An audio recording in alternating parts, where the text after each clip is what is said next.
vamos a abordar la responsabilidad tributaria solidaria en el marco de la ley 11683, para lo cual vamos a utilizar la normativa del artículo 8 de esa ley y vamos a transitar por el menú que estoy proponiendo. Yo voy a apagar mi cámara ahora porque entonces tengo mejor conexión.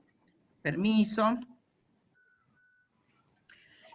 Y decía que en esta propuesta, una breve introducción, luego nos vamos a detener en los sujetos pasivos a los que denominamos responsables por deuda ajena, cuál es su marco legal y el distingo que la ley hace entre solidarios y sustitutos, para adentrarnos a continuación propiamente en la responsabilidad solidaria normada en el artículo 8 de la ley 11683, las condiciones de procedencia, la diferencia entre algunos que tienen responsabilidad subsidiaria de los que no la tienen, el análisis normativo, doctrinario y jurisprudencial, que es sumamente rico y que es el que ha marcado el camino de todos estos años, y como no es posible abordar absolutamente todos los casos que se nos pudieran presentar, propongo detenernos en los más significativos, o por lo menos en los que más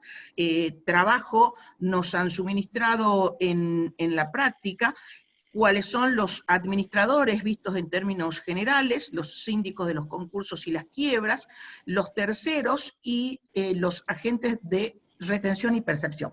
Perdón.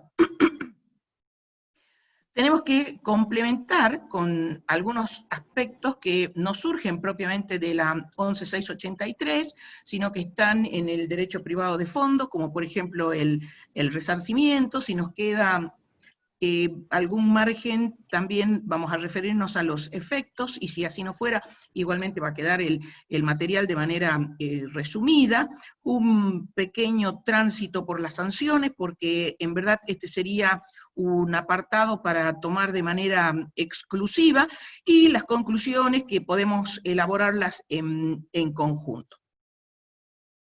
Dicho esto, y a modo de introducción, esto suele pasar, lo que estoy haciendo ahora, que trato de que pase la pantalla y no pasa. Entonces, ¿qué tengo que hacer? Salgo del modo presentación, bueno, se queda como... Vamos a hacer lo siguiente, perdón, tenemos que dejar de compartir, pero está... Espera un segundo, salimos de acá. Bueno, suele pasar esto. Entonces hago dejar de compartir, vuelvo a compartir, pero si me permiten, para evitar ese inconveniente, lo uso en el modo no presentación. Perdón, vamos a cambiarla.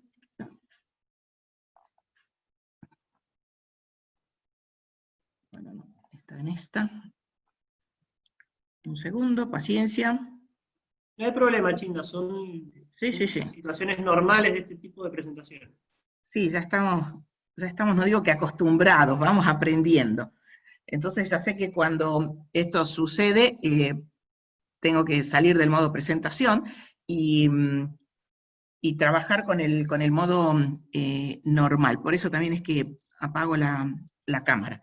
Avanzamos entonces en el punto donde nos encontrábamos. Y un breve paso por la responsabilidad, que en un sentido amplio significa la obligación de reparar y satisfacer por sí o por otra persona a consecuencia de un delito, de una culpa o de otra causa legal. En un sentido jurídico, es la capacidad existente en todo sujeto activo de derecho para reconocer y aceptar las consecuencias de un hecho realizado libremente. Por lo tanto, responsable es quien pone atención y cuidado en lo que hace o decide, diligencia o actuar razonablemente de acuerdo a las circunstancias. Y de paso aprovecho de decirles que en el material normalmente tengo anotaciones al pie que se pueden ver cuando no está en el modo presentación, y a mí me gusta resumir esta parte diciendo que el que no tiene cabeza para pensar tiene que tener espaldas para aguantar. Y eso es válido, a mi modo de ver, en todos los ámbitos de la vida, y utilizo esta frase tanto para recordármela a mí misma, como para tenerla presente de manera permanente. Así que ahí abajo suelen tener algunos machetitos. A modo de introducción, vamos a recordar que en la relación jurídica tributaria que vincula al Estado como sujeto activo con los particulares como sujetos pasivos, el vínculo más importante y más significativo es el de la obligación tributaria, que es una obligación de dar sumas de dinero, y que su estudio desde que nace hasta que se extingue, a cargo del derecho tributario material, sustancial o sustantivo, es el que le otorga la autonomía científica a esta rama del derecho. Y en cuanto a los sujetos pasivos, en este vínculo principal importantísimo, tenemos en primer lugar al contribuyente, que en la 11.683 están contenidos en el artículo 5, que hoy tiene algunas modificaciones con motivo de la ley 27.430, que tiene sus correspondientes artículos en los distintos códigos locales, y que, si tenemos que dar un concepto gráfico de contribuyente, es aquel que verifica el hecho imponible. Y por otro lado, el legislador suele considerar que hace falta colocar un responsable por deuda ajena, que puede estar a la par del contribuyente o que puede sustituirlo. Por lo tanto, este responsable por deuda ajena, este sujeto pasivo, está obligado a cumplir con la obligación tributaria, más no ha verificado el hecho imponible. O sea que es el sujeto pasivo de la obligación tributaria, más no el sujeto pasivo del tributo. Entonces, en ese sujeto responsable por deuda ajena es en el que vamos a detener nuestro análisis. Están contenidos en el artículo 6 de la 11.683, y como dije, están obligados a pagar el tributo al fisco, y en primer lugar vamos a subrayar este distingo que hoy la ley tiene en dos puntos: por un lado los solidarios y por otro lado los sustitutos. Los solidarios, también dicho de una manera muy, muy resumida y gráfica, son los que se colocan a la par del contribuyente, y los sustitutos son los que reemplazan al contribuyente en el cumplimiento de la obligación tributaria. En la reforma de la 27.430, al hacer esta apertura entre puntos 1 y 2, el legislador ha considerado que debía dejar estas características o estas condiciones de disponer de los fondos o administrar o percibir de los fondos del contribuyente solamente para los solidarios. Y a mí me parece que esta condición o estos elementos o estos requisitos de procedencia son válidos tanto para el solidario como para el sustituto. Este artículo ha sufrido algunos cambios a lo largo de la historia. En un primer lugar solamente referenciaba a los solidarios de manera, o por lo menos se interpretaba que solamente estaban los solidarios, de modo que en algún momento se incorpora un último párrafo al artículo 6 para dejar consagrada allí la responsabilidad sustitutiva. A mi modo de ver no hacía falta, pero como suele pasar en algunos casos donde el fisco resulta perdidoso, genera estas modificaciones para que queden determinadas situaciones en claro. A mi modo de ver, siempre en el artículo 6, los responsables por deuda ajena siempre pudieron ser o solidarios o sustitutos. Pero como digo, en algún momento se incorporó ese último párrafo para dejar de manera expresa incorporados a los sustitutos, y ahora con la reforma de la 27430 se los ha separado más contundentemente en un punto 1 los solidarios y en un punto 2 los sustitutos.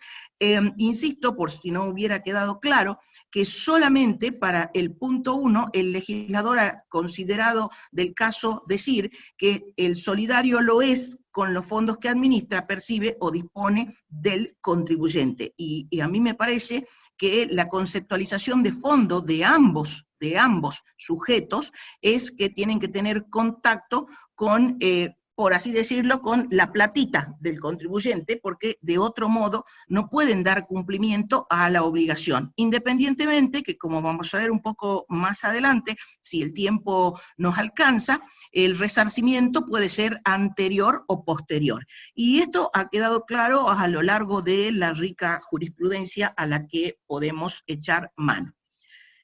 Si simplemente hacemos un pase rápido por el artículo 6, lo podemos ver en esta pantalla y ustedes lo pueden ver en el texto.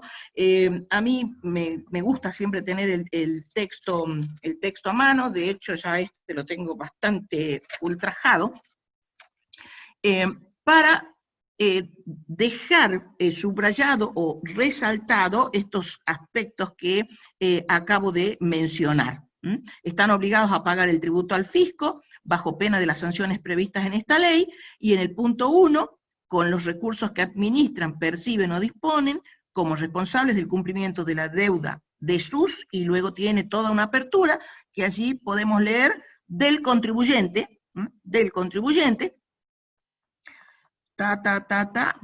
en la forma y oportunidad que rijan para aquellos, o sea, para los contribuyentes, o que especialmente se fijen para tales responsables, como lo es para el caso de los agentes de retención y de percepción. Entonces, allí es donde el legislador ha subrayado lo que antes decía el copete del artículo 6. O sea, el 6 comenzaba con esta redacción, que es la condición por la cual estos responsables son responsables del cumplimiento de la deuda ajena. O sea que si no disponen, no perciben o no administran los bienes o los recursos o el dinero de los contribuyentes, nunca ponen el pie en el artículo 6. A mi modo de ver, para poner el pie dentro del artículo 6, se tiene que dar de manera insoslayable esta condición. Se hace la apertura en los incisos conocidos, el cónyuge que percibe y dispone de todas las rentas propias del otro, independientemente de los distintos tipos de uniones previstas hoy en el Código Civil y Comercial unificado. El ejemplo más típico es el caso de uno de los cónyuges privado de la libertad y por lo tanto privado de la administración de sus bienes. El otro, el que se mantiene en libertad, sería... Próxima estación, número 10. Perdón. Seguimos.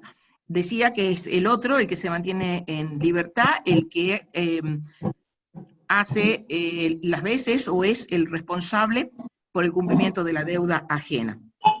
En el punto B están los padres, tutores, curadores de los incapaces. En general, a mí no me molestan los ruidos, y de hecho las cosas que hemos tenido que aprender en este periodo de pandemia es que tenemos que ser comprensivos de que en algún momento puede ladrar un perro, llorar un niño, o como a mí me pasó ayer, que apareció uno de mi hija que tenía una urgencia. A mí no me molesta, pero ustedes manejen el tema de los micrófonos de los demás, yo sigo hablando. A mí no me molesta, insisto.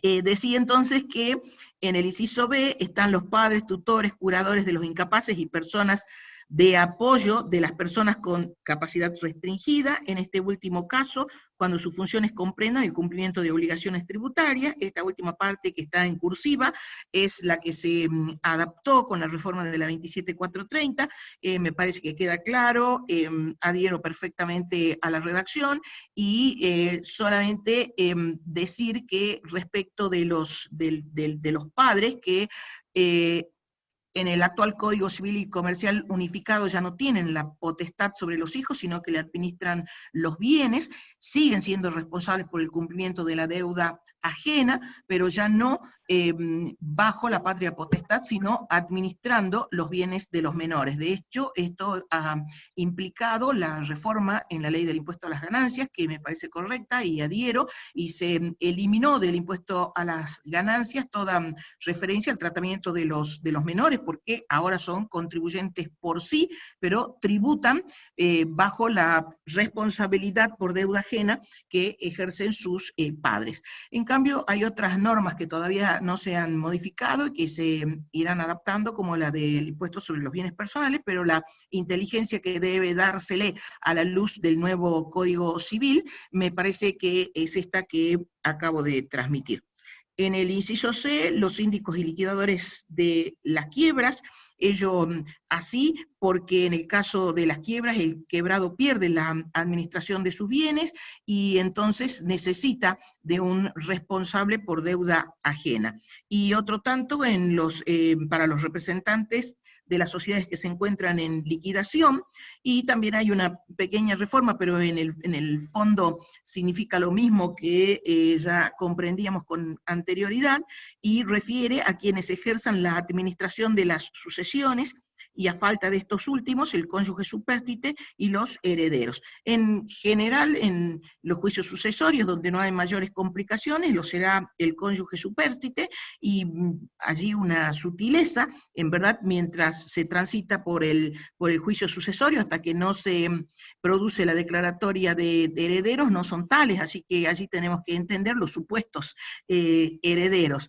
Y en casos más complejos nos encontramos con que se nombra un administrador. Y resaltamos a continuación, probablemente el inciso, a mi modo de ver, más importante por el impacto que tiene en el ejercicio profesional y también por la entidad que tiene desde el punto de vista de la recaudación de los tributos a cargo de la administración tributaria, y nos referimos a los administradores en general, dichos en estos términos: los directores, gerentes y demás representantes de las personas jurídicas, sociedades, asociaciones, entidades, empresas y patrimonios, a que se refieren los incisos B y C del artículo 5. Allí también hay una adaptación en el artículo 5 al nuevo código, como dije.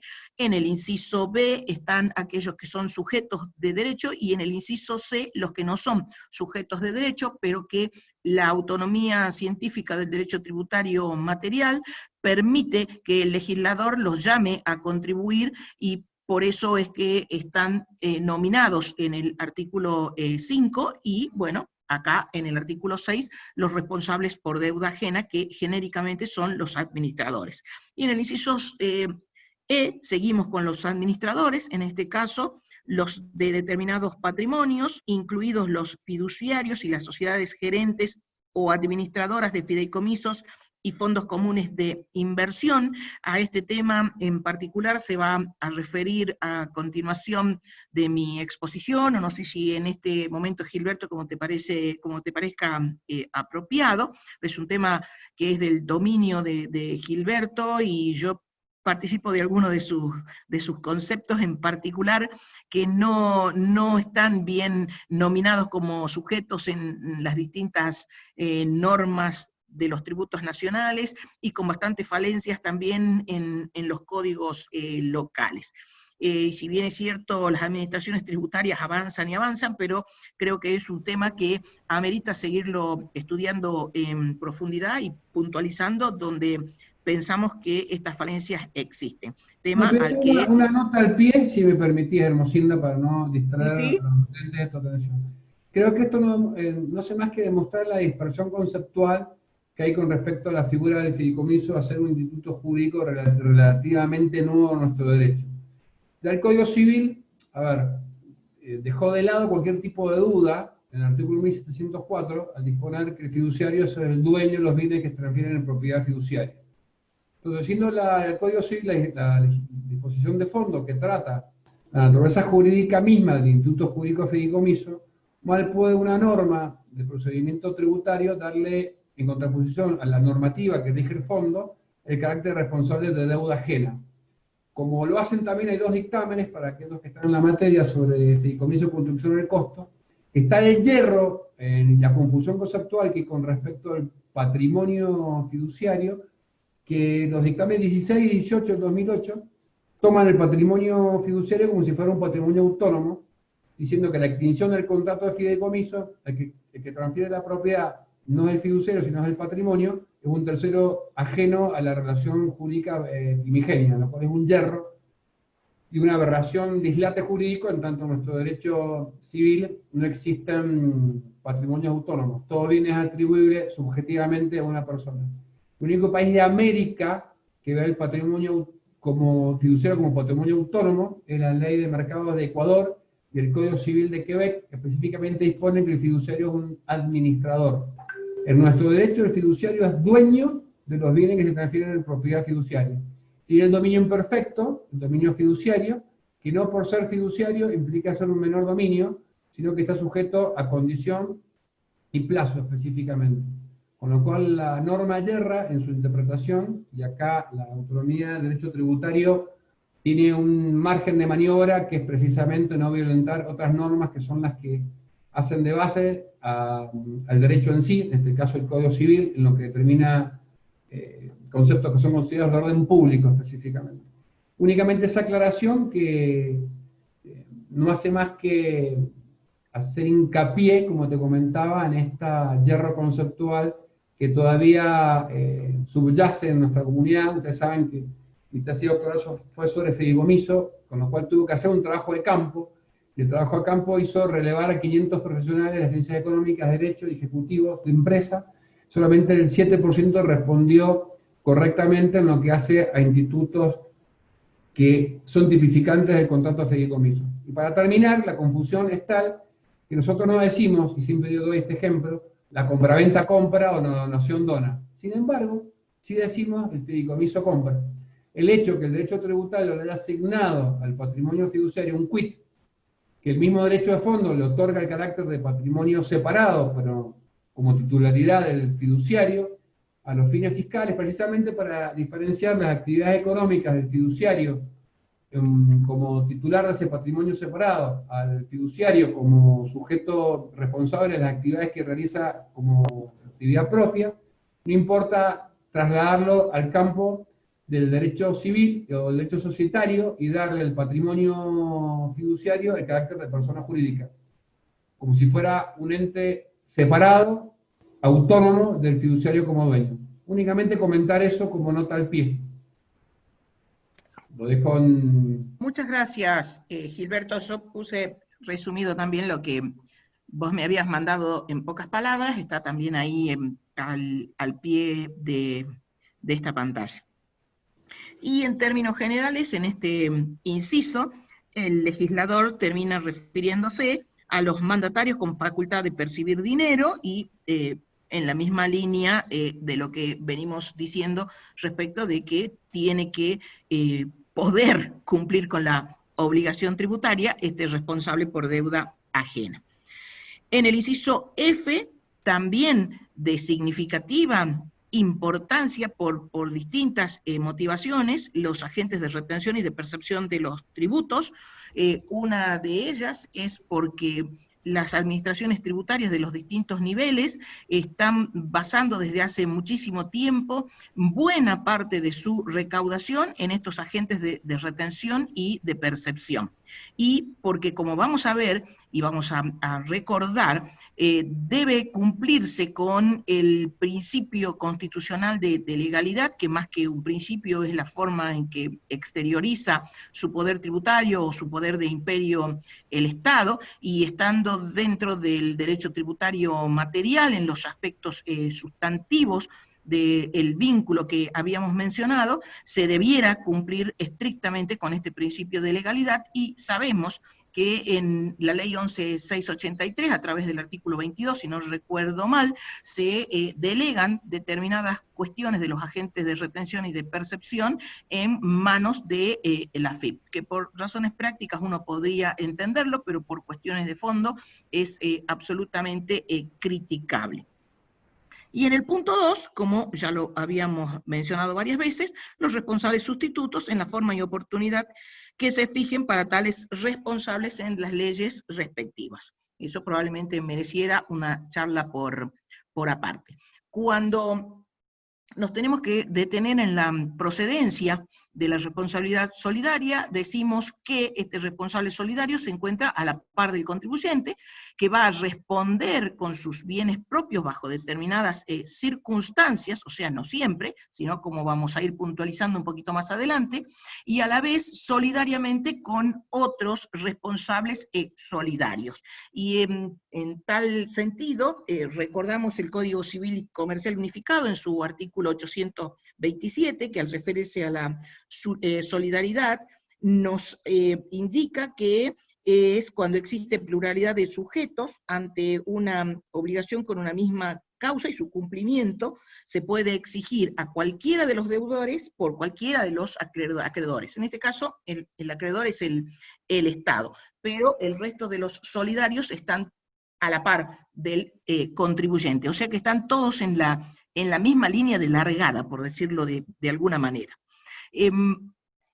Dice también el comienzo de este artículo 8 que pueden corresponderle sanciones, sin perjuicio de las sanciones que le correspondan por esta ley, y acá hacemos otra puntualización, que es la siguiente. El artículo 6 es un conjunto cerrado de quienes están incluidos como responsables por deuda ajena.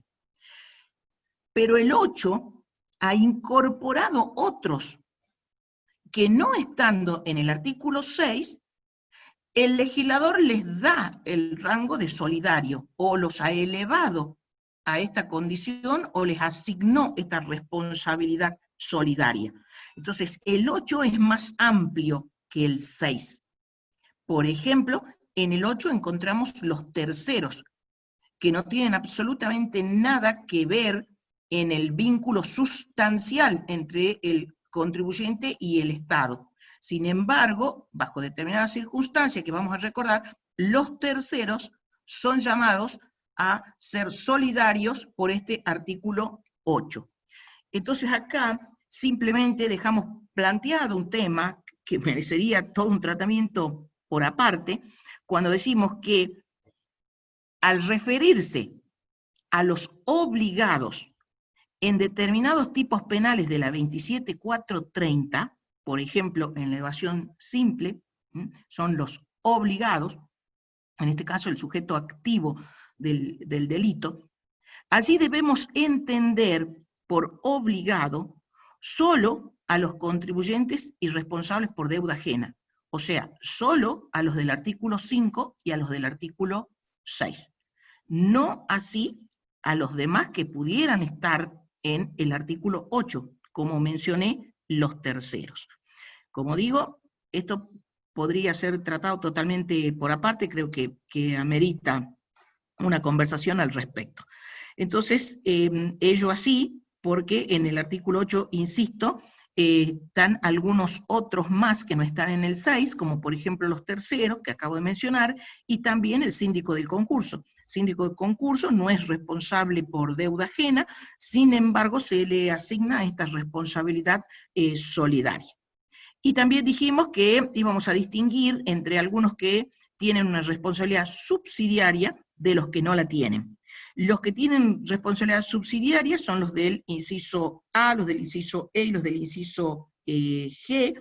En el caso del inciso A son los administradores en general y todos los que están contenidos en los 5 primeros incisos del artículo 5. En el inciso E están los sucesores a título particular, y en el inciso G están los cedentes de créditos tributarios.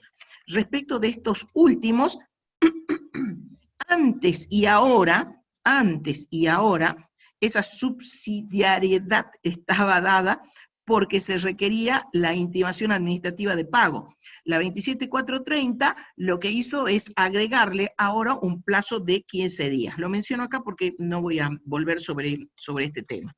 Y los no subsidiarios son el resto de los incisos, B, C, D, F, H, E, I. En el inciso B aparecen los síndicos de los concursos y la quiebra, en el caso de la quiebra bajo otra responsabilidad más extensiva que la que le corresponde por el inciso A, en el inciso B los agentes de retención, en el C los de percepción, que ahora aparecen separados en sendos incisos, en el F los terceros, el G ya lo habíamos mencionado en el grupo de los subsidiarios, en el H se refiere a los integrantes de las uniones transitorias de empresas, de los agrupamientos de colaboración, de los negocios de participación, y en el I, un inciso bastante criticado, referido a los contribuyentes que por sus compras o locaciones reciban facturas o documentos equivalentes a apócrifos o no autorizados cuando estuvieran obligados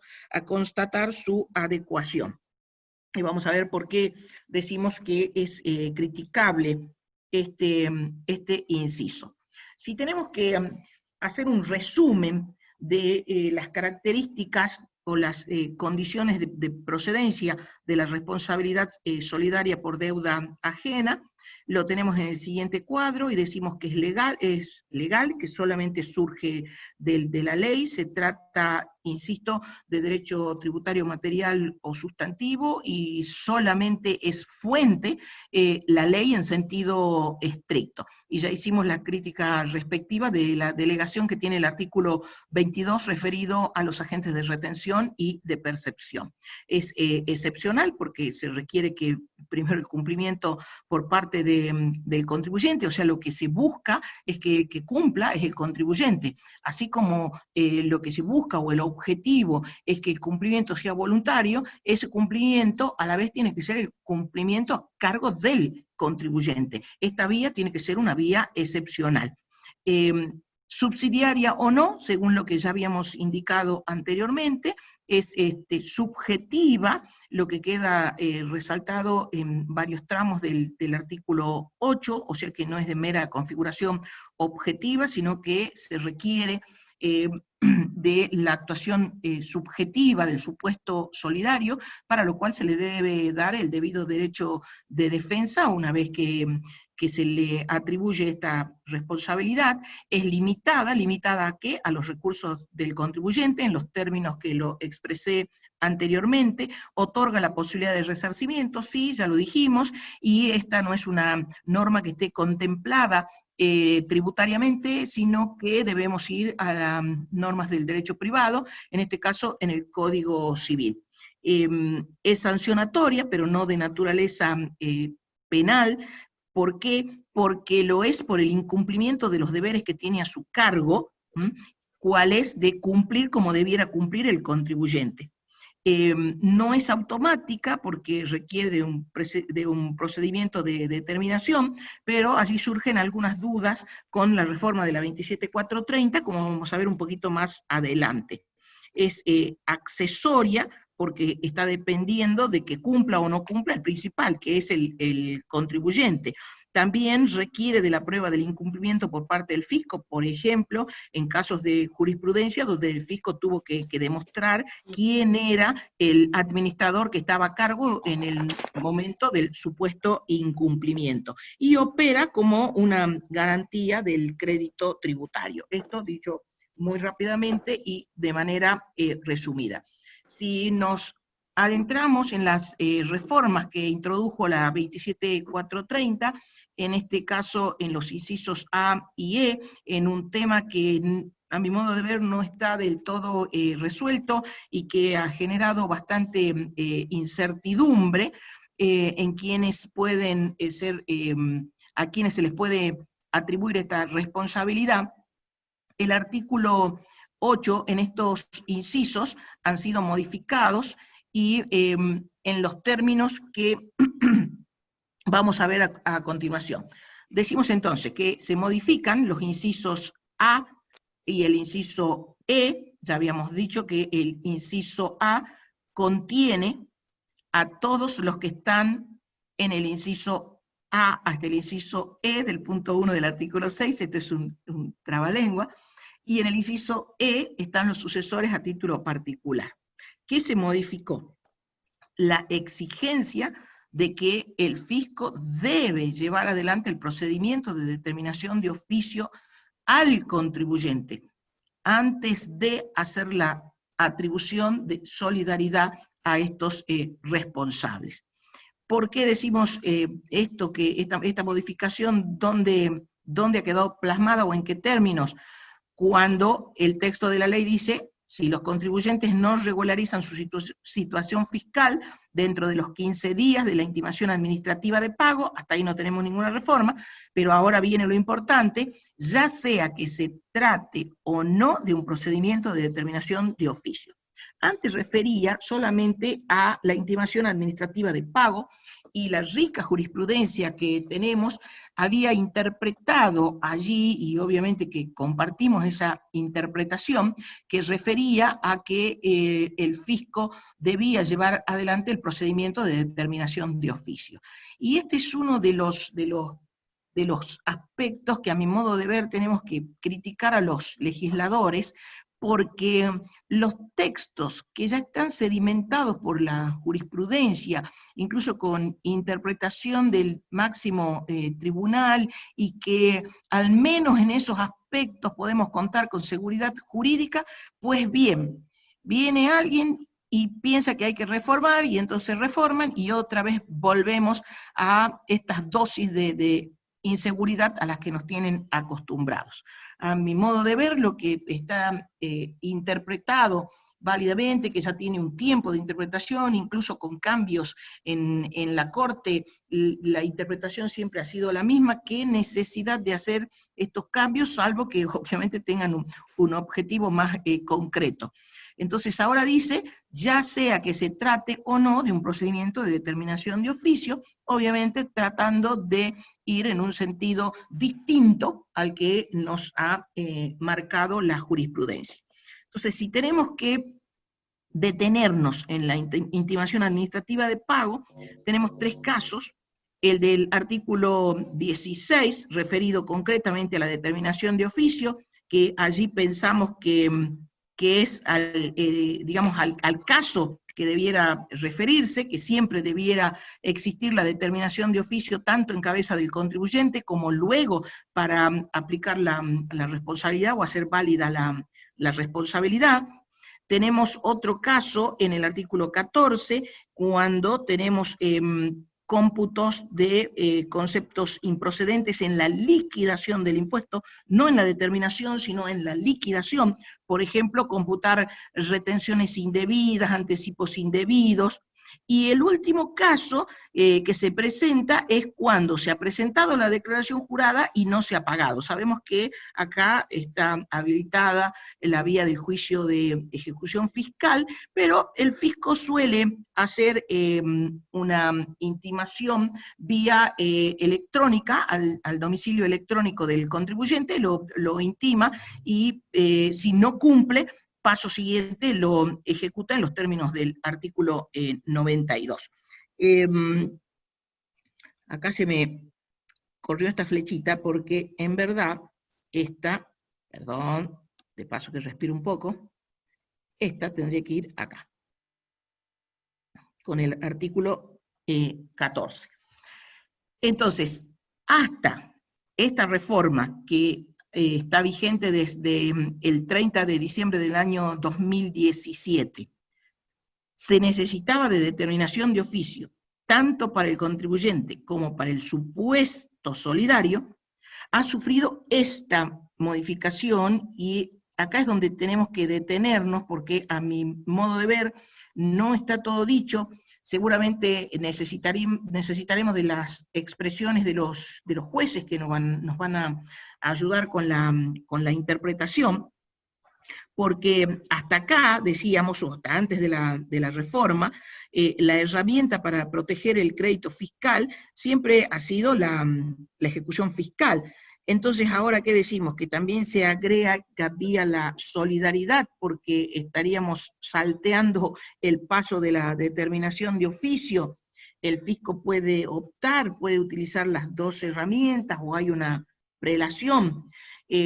A mi modo de ver, si bien es cierto, se está agregando una causal, pero en cabeza del contribuyente, o sea, si el contribuyente ha liquidado mal el impuesto, esa sería una de las causales incluidas ahora en el artículo 8, pero respecto del solidario, a mi modo de ver, siempre deberá seguir por el procedimiento de determinación de oficio, siempre va a tener que existir el procedimiento de determinación de oficio, perdón, tengo que hacer un clic,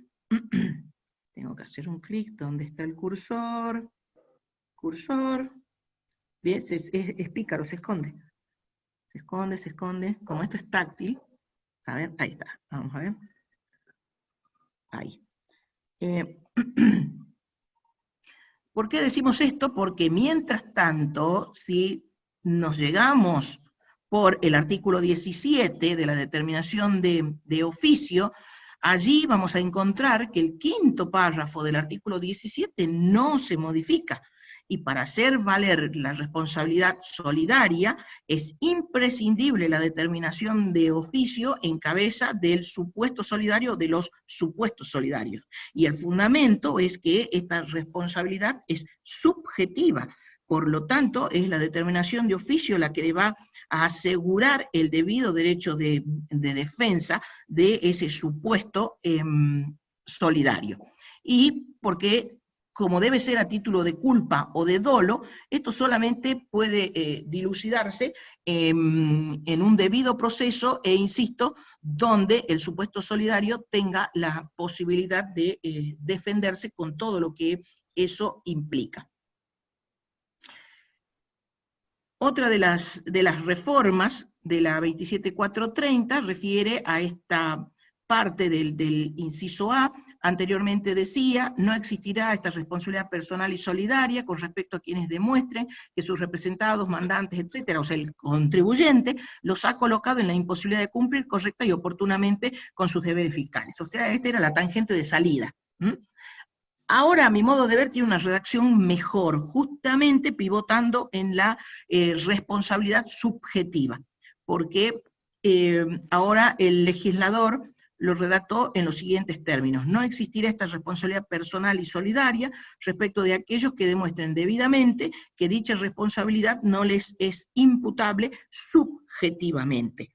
Por lo mismo que venimos diciendo hasta acá, y sobre lo que vamos a volver un poquito más adelante cuando avancemos en distintos casos de jurisprudencia. Voy a mirar la hora, perdón. ¡Ay! Se vuelan los minutos. Se vuelan. Entonces vamos a pasar más rápidamente. En el caso del inciso B, sobre los síndicos de concursos y quiebra.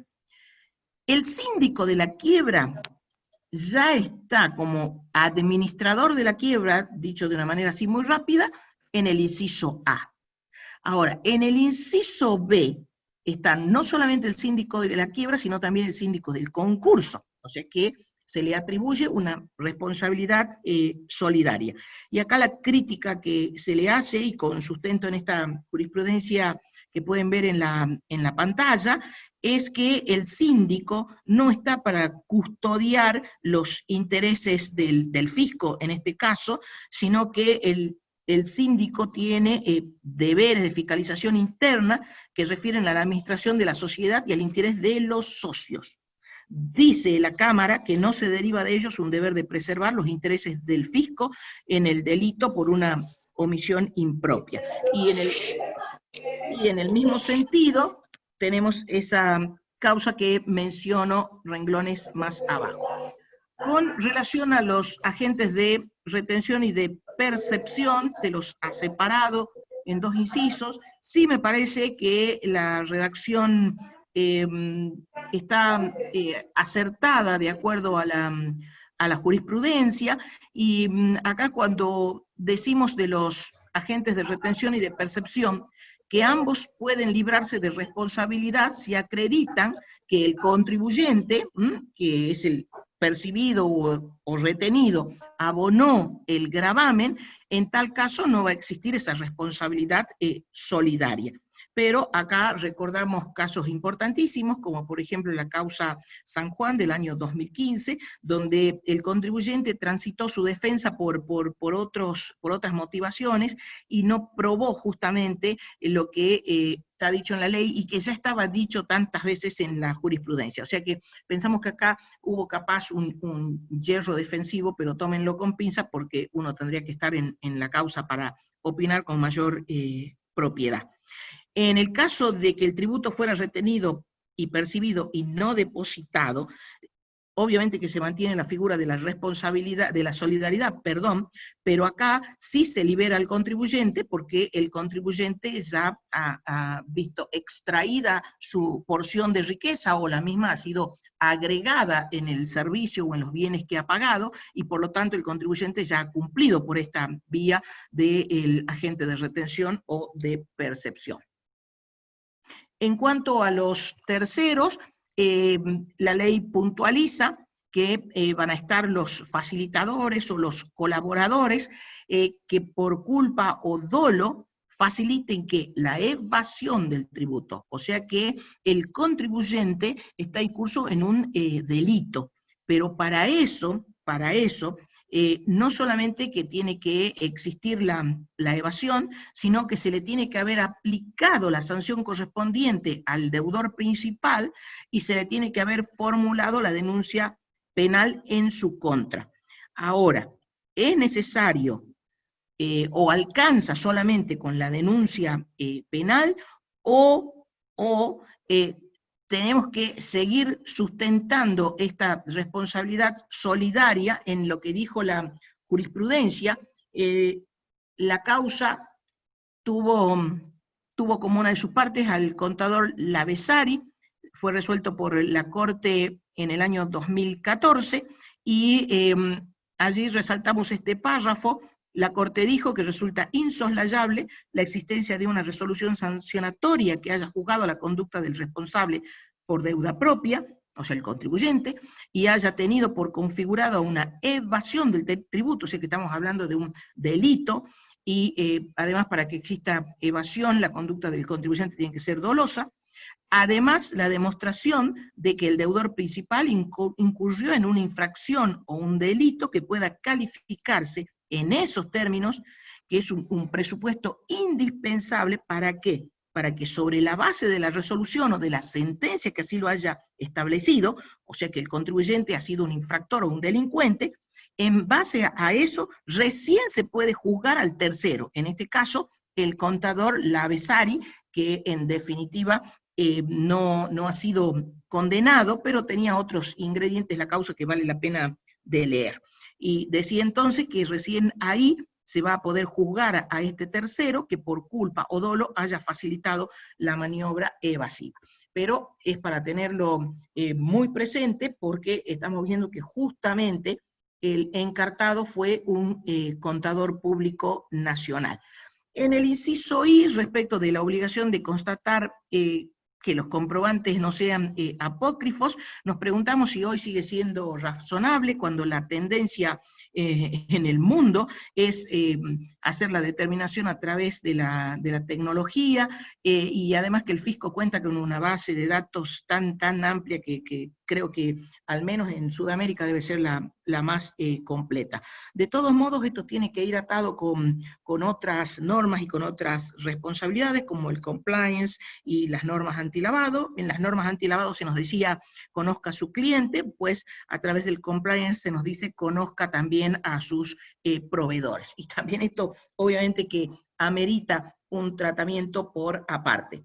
Y transitando por la rica jurisprudencia, nos vamos a detener en los más importantes. Acá les está quedando el material, algunos ya los hemos mencionado, jurisprudencia donde se resaltó que debe surgir exclusivamente la ley, de que deben cumplir los administradores con los fondos que disponen, perciben o administran, que se los selecciona no de una manera arbitraria, sino porque existe una vinculación económica y jurídica con el contribuyente, de manera tal que pueden tomar contacto con los bienes de ese contribuyente para poder cumplir con la obligación tributaria, que la omisión del incumplimiento a estos deberes a su cargo lo será en tanto y cuanto el tributo no se ingrese, porque si el tributo se paga, jamás vamos a estar en el artículo 8, nunca se pone el pie en el 8 si el tributo se paga en tiempo y forma, que le va a ser imputable a título de dolo o de culpa. Ya nos hemos referido a la intimación y al procedimiento de determinación de oficio. También la jurisprudencia admitió que el procedimiento de determinación de oficio por economía procesal se puede iniciar al contribuyente y a los supuestos solidarios, pero únicamente se va a hacer valer esa responsabilidad en los solidarios cuando se llegue a la conclusión que el contribuyente definitivamente no va a cumplir. Eso está admitido por la jurisprudencia. Referido a la intimación, acá tenemos una causa del Tribunal Fiscal más nueva del año 2007. En este caso se falló en contra del solidario, porque efectivamente se habían cumplido todos los pasos y aún así el solidario no había cumplido, por lo tanto se debió hacer cargo. Vale lo que decimos en el lenguaje del barrio: no tiene cabeza para pensar, tendrá espaldas para aguantar. Y eso es lo que le pasó en este caso. También en la jurisprudencia hemos podido aprender que no se va a extender a las multas aplicables. Acá tenemos que distinguir la cuestión relativa al tributo de lo que es la materia vinculada a los ilícitos. Como dije, probablemente el tema sancionatorio lo tengamos que tratar por aparte. Sí es importante lo que decimos a continuación, estos 3 renglones y algún otro más que está un poquito más adelante, que no es argumento, no es excusación, no es una excusa, mejor dicho, las dificultades financieras que pudiera tener el contribuyente. Esto ha sido, han echado mano muchas veces a esta supuesta motivación, y la jurisprudencia siempre en el mismo sentido dijo que no es un argumento tener dificultades financieras, porque un buen hombre de negocios tiene que tener previstas cuáles son sus obligaciones, y entre esas las tributarias, y sobre todo porque estamos frente a una garantía del crédito fiscal. Tampoco el hecho de tener un administrador de facto o tener un director general o un gerente general, mejor dicho, con amplios poderes de administración y de disposición, eso no exonera de responsabilidad o no desvincula de la responsabilidad al presidente del directorio o a los directores o a los socios gerentes, porque si no sería muy fácil diluir la responsabilidad nombrando un administrador, como digo, de facto, o decir, bueno, mire, el gerente general es el que no cumplió y él tiene un poder amplio. Quedaría totalmente diluida la responsabilidad y obviamente se burlaría la norma. Entonces estamos de acuerdo con esa jurisprudencia. Lo mismo en el caso de que se hubieran cedido las cuotas sociales o las acciones, lo que vale es la actuación durante el periodo que le cupo por estar designados como administradores, independientemente que eso haya ocurrido años atrás y que al momento de la fiscalización ese responsable ya no estuviera en ejercicio o ya no tuviera la tenencia societaria. Lo que vale es lo que aconteció en aquel momento cuando se produjo el incumplimiento, y es lo que está llamado a responder en la actualidad.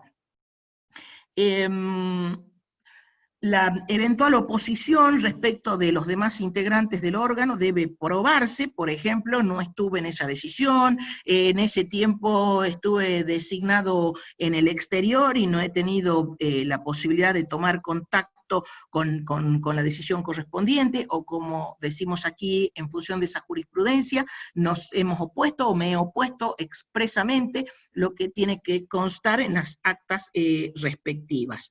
Y en el último renglón estamos mencionando los que se denominan directores de silla. En algún momento se pretendió que estos directores de silla no fueran responsables solidarios, a nuestro modo de ver lo son los que ocupan el lugar, pero por ejemplo, para cumplir con el cupo de directores locales, en el caso de los sujetos que están detentados desde el exterior, en todos los casos, sea de favor, sea de silla, el que acepta el cargo se tiene que hacer responsable por las consecuencias de haberlo aceptado. También la jurisprudencia es unánime en ese sentido. Otra reforma del inciso A del artículo 8 refiere a las denominadas sociedades simples, que sabemos que tienen una responsabilidad que se denomina mancomunada, y bajo determinadas circunstancias tienen una responsabilidad solidaria, y estamos recordando el artículo 24 de la 19.550, pues por la reforma se incorporaron o se mejoró la redacción que tenía anteriormente para las sociedades irregulares. Y como dije, los temas vinculados, pero no sé cómo estamos con el tiempo, no son propiamente de la norma tributaria, o sea, no están tratados en la norma tributaria. El legislador no ha considerado que los debiera tratar de manera específica por esa autonomía del derecho tributario, podría haberlo hecho, no lo hizo, por lo tanto tenemos que ir al Código Civil. Y ahí nos referimos al resarcimiento, que decimos no tiene naturaleza tributaria, ya no se trata de un tributo, pero obviamente que tienen la posibilidad de resarcirse, y el resarcimiento puede ser anterior o puede ser posterior, y en algunos casos están contemplados específicamente en las normas. Por ejemplo, allí estamos mencionando el caso del responsable sustituto de la ley del impuesto sobre los bienes personales.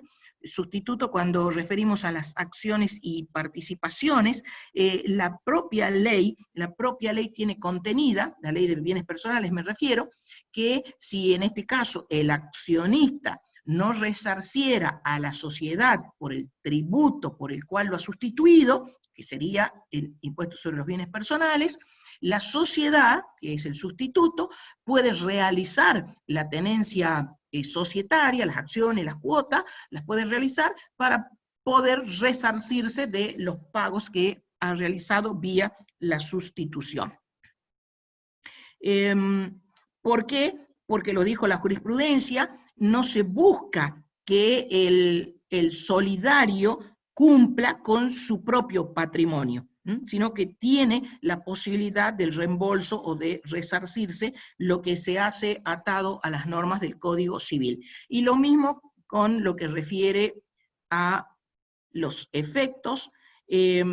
Bueno, respecto de las sanciones, lo que sí a mí me gustaría decir en este punto, que dado el tránsito de pandemia en el que nos encontramos, muchísimos contribuyentes están en imposibilidad de cumplir, y ese incumplimiento es público y notorio en muchísimos casos, sobre todo en el primer periodo, porque siempre se requiere de la prueba de esta imposibilidad, y acá también recordamos un viejo fallo de la década del 90, si no recuerdo, o por lo menos el problema o la crisis se desató en la década del 90, abajo debo tener la fecha del fallo, y allí claramente lo que en resumen dijo el tribunal oral, porque en este caso estaba encartado por la ley penal anterior, la ley penal tributaria y previsional, la 23771, y se dijo que no se pretendía que Adot fuera un héroe, sino que entre los bienes jurídicos protegidos que tenía entre manos para cumplir, había prevalecido el bien jurídico protegido empresa en marcha, dar empleo, cumplir con los proveedores, que eran en definitiva los que le permitían tener la empresa en marcha, y dejó relegado el cumplimiento, en este caso era relativo a los recursos de la seguridad social. Por lo tanto, frente a esa imposibilidad de cumplir en la que estuvo Adot, por supuesto que quedó totalmente exculpado de responsabilidad. Ah, sí, ahí está el fallo, sí, era de la década del 90, 22 de febrero del 95. Y simplemente para no aburrirnos, lo que podemos concluir, con más lo que ustedes pudieran agregar, es decir, que en general a los administradores, si tomamos como los más importantes dentro de este grupo, son los que más responsabilidades tienen, y a veces no son tratadas las compañías que administran, que en su gran mayoría en la República Argentina son pequeñas y medianas empresas, acorde a esa responsabilidad que se les exige, lo cual no quiere decir que no deban cumplir. Y también insistimos de que estas materias deben ser incluidas en las carreras de grado, por supuesto en las de posgrado.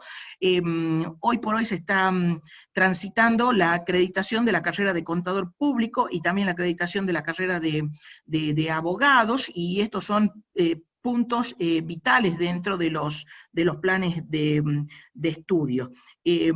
A continuación están resumidas las características, no vamos a volver sobre esto, pero sí decir que no se exige que en el caso del administrador actúe como un héroe, como lo dijimos, sino que tiene que obrar, como dice la 19.550, que sería la norma de fondo en este caso, tiene que obrar como un diligente hombre de negocios, pero por supuesto conocer la ley, medir el riesgo, no tomar un riesgo excesivo, porque no se le exige que cumpla siendo un super hombre de negocios.